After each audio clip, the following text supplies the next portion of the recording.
UBS trading desk came up with a note and they said the Trump trade is back. So they have baskets that trade specific stocks. People can buy those baskets, they can buy specific stocks. And for example, UBS said that now with Trump trade is making a comeback, some possible trades are financials, downside exposure to Chinese stocks because Trump is more tough on China, and of course energy, but it's like you can go long on traditional oil energy producers and short renewables, or if Harris trade picks up the pace, it could be the opposite.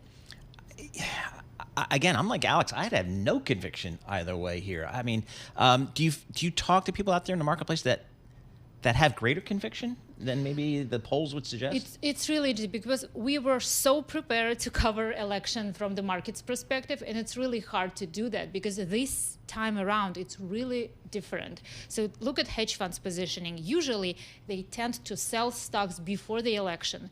That means that they want to have more cash on hand ready because stocks move sideways, they can go long and short. This time, Goldman's data shows that exposure is still really elevated versus historical levels. That means they don't want to sell stocks. And a few reasons behind that. Economy is still doing fine. The Fed is easing its policy.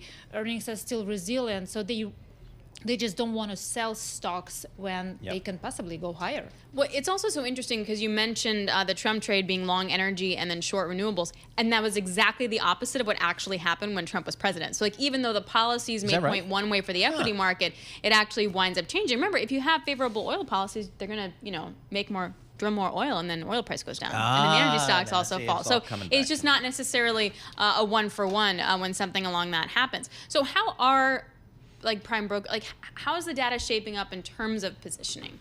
Yes, so we also see that the options market probably would be the most obvious way to track positioning.